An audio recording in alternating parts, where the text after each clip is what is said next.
आज मुझे अपनी ज़िंदगी में कुछ भी अच्छा नहीं लग रहा। तो आज सुबह हो जाती है मेरी 6 बजे। उठने के बाद मेरी शक्ल ऐसी हो रही थी, नींद छूटने का नाम ही नहीं ले रही। नींद छुटाने के लिए मैं जाने वाली थी नहाने, जिसके लिए मैंने गर्म पानी कर दिया था। तो नहाने के बाद फ्रेश वगैरह होने के बाद मैं आ जाती हूँ अपनी स्टडी टेबल पर कुछ पढ़ने के लिए। तो सोचा क्यों ना पॉलिटी को आज पढ़ा जाए ग्रुप डी एग्ज़ाम के लिए दोस्तों। तो बस वही मैं नवीन सर की क्लास लेने लगी थी। कुछ भी हो जाए, हर हालत में अपनी पढ़ाई को तो कंटिन्यू करना ही है। ये सारी दिक्कतें तो ज़िंदगी में आती रहती हैं। मेरी क्लास हो गई थी कंप्लीट और उधर पानी गर्म हो गया था, तो मैं नहाने चली जाती हूँ और यहाँ तैयार होकर आ जाती हूँ मैं बच्चों को ट्यूशन पढ़ाने जाने के लिए। तो दोस्तों यहाँ मैं जा ही रही थी पढ़ाने कि एक छोटी सी बच्ची हमारी घर में खेल रही थी, तो वो कहने लगी कि बुआ मुझे भी नीचे ले चलो। बच्ची को मैंने नीचे छोड़ दिया था उसके घर पर। फिर मैंने ट्यूशन पढ़ाने जाने के लिए अपनी साइकिल निकाल ली। यहाँ मैं बच्चों के घर पर पहुँच गई थी, साइकिल को खड़ी करके मैं ऊपर जाके बच्चों को ट्यूशन्स देने लगी थी। तो ये बच्चा है एक, जिसका नाम है माधव, पढ़ने में बहुत ही अच्छा है। तो यहाँ बेचारा पढ़ते पढ़ते थक गया था और दूसरी तरफ मेरे पास थी इंग्लिश की बुक। इसी की सिस्टर को, बड़ी सिस्टर को मैं डिक्टेशन बोल रही थी इंग्लिश की। इन बच्चों के एग्ज़ाम फिनिश हो गए हैं, तो मैं बस इस टाइम डिक्टेशन और मैथ की प्रैक्टिस वगैरह करा देती हूँ दोस्तों। तो बच्चा शर्मीला था, उस टाइम पढ़ नहीं रहा था, अब पढ़ने लगा। देखो एडिशंस वाले सवाल कर रहा था ये, तो बस मैं इसी को पढ़ा रही थी। पढ़ाने के बाद जैसे ही मैं घर को निकली तो मैंने एक फैमिली को देखा। एक लड़की थी मेरे साथ की जो अपनी मम्मी पापा के साथ जा रही थी। मुझे वहीं से अपनी मम्मी की याद आनी स्टार्ट हो गई। जब भी मुझे अपने घर की और फैमिली की याद आती है तो मैं हमेशा रोने लग जाती हूँ, खुद पे कंट्रोल ही नहीं होता। बहुत मुश्किल से मैंने यहाँ खुद को रोका था रोने से, फिर भी मेरे आंसू निकल ही आए थे। फैमिली से दूर रहना कितना मुश्किल काम है, कितना खुद को मजबूत करके रहना पड़ता है, ये वही बच्चा समझ सकता है जो अपनी फैमिली से दूर रहता है, बस एक नौकरी की खातिर। तो वहाँ मैंने खुद को छुपाकर शांत करने के लिए मैं आ गई थी यहाँ पे मंदिर। मंदिर आने के बाद मुझे बहुत हल्का सा फील हुआ, अपने मन को शांति मिली। आज मेरा पढ़ने का बिल्कुल मन नहीं था, लेकिन मैंने खुद को समझाया कि अगर तूने ऐसा ही किया तो फिर ये दिक्कतें ज़िंदगी में ख़त्म नहीं होंगी जब तक कि खुद की पहचान नहीं होगी।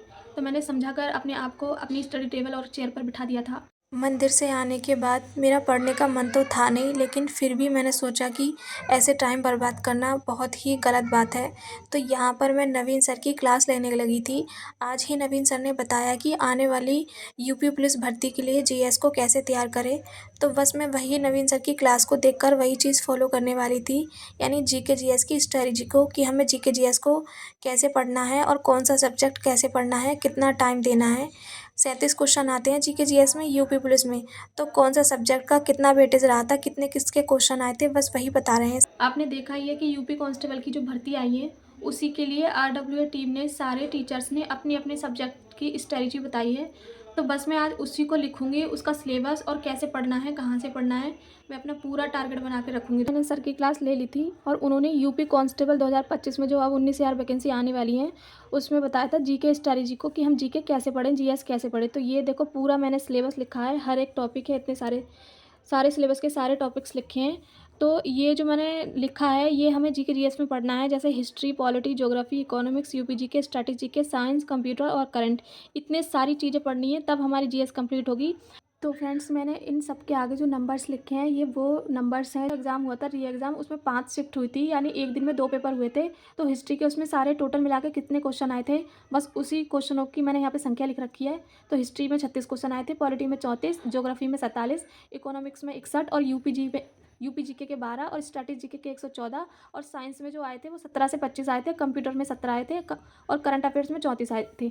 और सोशल मीडिया और साइबर क्राइम जो होते हैं कंप्यूटर को मिला के 35 क्वेश्चन आए थे दोस्तों। तो सबसे ज़्यादा जो वेटेज रहा था वो स्टैटिस्टिक्स जीके का रहा था, 114 क्वेश्चन पूछे गए थे। तो ये मैंने उन्हीं के नंबर डाले हुए हैं। अब बात कर लेते हैं कि जीएस को कितने घंटे पढ़ना है। तो हम रोज़ाना अपनी पढ़ाई को 6 से 10 घंटे तो देने ही वाले हैं, यानी इतना तो पढ़ने ही वाले हैं। उसमें 2 से 3 घंटे तो हमें देना ही है सिर्फ जीके जीएस के लिए, क्योंकि जीके जीएस में 36 क्वेश्चन आते हैं दोस्तों, 37। तो उसके हिसाब से हमें इसको टाइम देना पड़ेगा।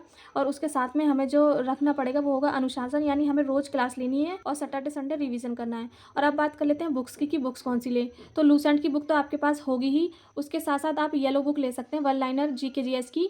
और ऑनलाइन जो आपने नोट्स बना रखे होंगे उन नोट्स पर भरोसा करके उन नोट्स को रिवाइज करो दोस्तों।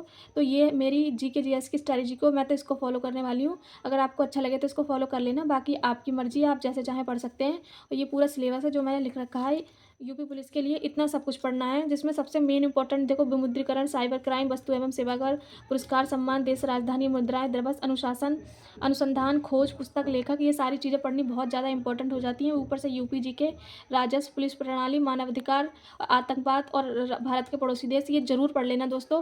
देखो हिस्ट्री, ज्योग्राफी, ये पॉलिटी, ये तो सब पढ़ते ही हैं, लेकिन कुछ टॉपिक जो नीचे वाले ना इनको लोग छोड़ देते हैं, ध्यान नहीं देते हैं। तो इनको ज़्यादातर आपको ध्यान में रखकर पढ़ना है दोस्तों। तो मैंने आपको बता दिया, आप चाहें तो पढ़ सकते हैं, बाकी आपकी मर्जी है, जैसे आपको अच्छा लगे वैसे पढ़ना। तो नवीन सर ने जो आज की क्लास में बताया है जीके स्ट्रैटेजी को, वही मैंने लिखा है, वही आपके साथ शेयर किया है। देखा आपने भी होगा, लेकिन कुछ बहन भाई ऐसे होंगे जिन्होंने नहीं देखा होगा, तो आप मेरी हाथ की हैंडराइटिंग में देख लेना, मैंने अपने मुँह से बोल के भी बता दिया दोस्तों। तो आज मैंने सिर्फ इतना ही किया है, मेरा मन नहीं था आज पढ़ने का, बहुत ज़्यादा सैड थी मैं, सर में भी दर्द हो रहा था, आँखें भी लाल हो रखी हैं। तो आज के लिए इतना ही दोस्तों, मिलते हैं नेक्स्ट वीडियो में, जब तक के लिए राधे राधे।